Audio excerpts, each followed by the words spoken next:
Mr. Speaker, in 2017, Singapore came in as the top launchpad for global cyber attacks in cybersecurity firm Checkpoint's threat map, ahead of China, Russia, and the United States. According to the Checkpoint report, Singapore was likely used as a gateway for attacks based elsewhere. In another study by Cyber Inc., a cybersecurity threat monitor, Singapore ranked as the 5th biggest global target for phishing attacks, after the United States, Britain, the Philippines, and Russia. In recent years, we have also witnessed a surge in spate of cyber incidents on a global scale, some of which have hit home. As Singapore develops into a highly interconnected smart nation, we will become an increasingly attractive target for cyber criminals. As more aspects of our lives go digital, fallout from such attacks will become even more extensive. Breakdowns in provision of essential services could result in loss of property, sensitive data, and even lives, not only on a national scale, but on a global scale. It is therefore timely that we put in place robust regulatory infrastructure to govern cybersecurity matters in Singapore and maintain high cybersecurity standards to protect critical systems and data. While I'm supportive of the bill, I do have some questions and suggestions which I would like to raise. I classify them into what I call the 5 Cs. First, classification. Second, compliance cost. Third, compromises and concerns. Fourth, continuing education. And fifth, contingency planning. First, is there a mechanism in place to allow organizations to check with the Cybersecurity Agency of Singapore, CSA for short, if they are classified to be an owner of a critical information infrastructure?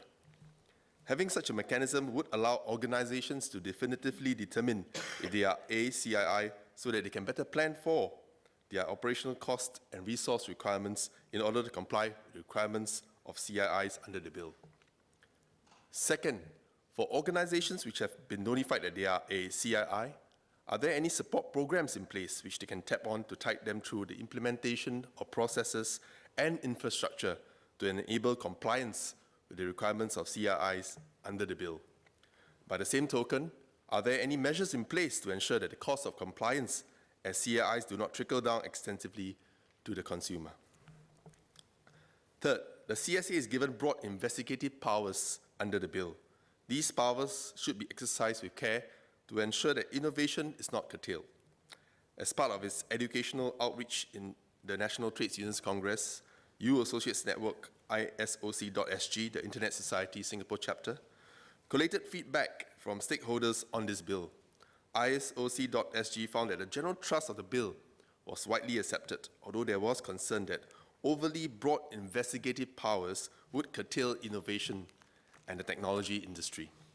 A balance without compromising cybersecurity must be found. An example is allowing investigation and removal of anything, servers and data included, at any time. Although powers are used to combat security threats, too much data could be taken or disruptive actions could result if powers are poorly exercised. With possible implications on our status efforts to become a data hub, the reasonable use of powers, perhaps with a chance to challenge a decision, makes sense. As a general point, overly broad powers usually affect innovation because of fear and less risk-taking. Fourth, with this bill and our industry transformation efforts across several sectors, I look forward to more job opportunities for those with cybersecurity skills. This will avail new entrants as well as those already within the profession to upgrade and keep abreast with the latest developments. Although there were reservations by practitioners during the public consultation to licensed practitioners in this field, I submit that it is still good to align and benchmark the skills and competencies of cybersecurity professionals locally and with global accreditations and provide more platforms for continuing education and professional development to ensure they stay relevant and current within the practice of cybersecurity. To this end, the Labour Movement hopes to partner with the various associations in this sector and the cybersecurity professionals in this journey to provide continuous learning, growth, and career progression opportunities. Fifth, recognizing that cybersecurity is everyone's responsibility, are there plans to ensure that the wider community, our enterprises and individuals, are prepared for cyber contingencies and know what to do to prevent one, or when faced with one, what to do to mitigate its impact? NTUC and ISOC.SG are supportive of continuing efforts as every Singaporean is online to some degree and a stakeholder in the security of internet to avail users to tools and resources and building cybersecurity awareness to help enhance cybersecurity and build trust online. By inculcating that cybersecurity DNA into all Singaporeans, we will also create a world-class, future-ready workforce that can differentiate itself to employers. For example, enterprises. In the recent Petya ransomware attack in mid-2017, a number of companies under the Global Marketing Services Group, WPP, were affected by Petya.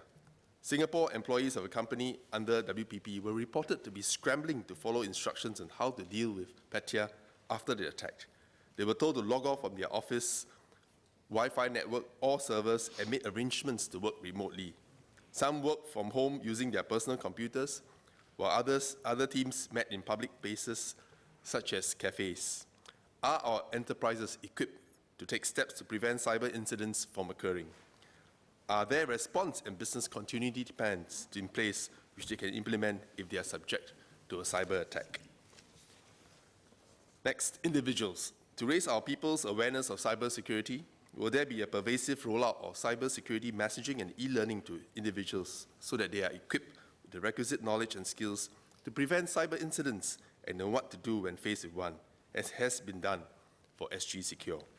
Are there plans to develop cybersecurity tools that all individuals can use to safeguard their devices against cyber attack?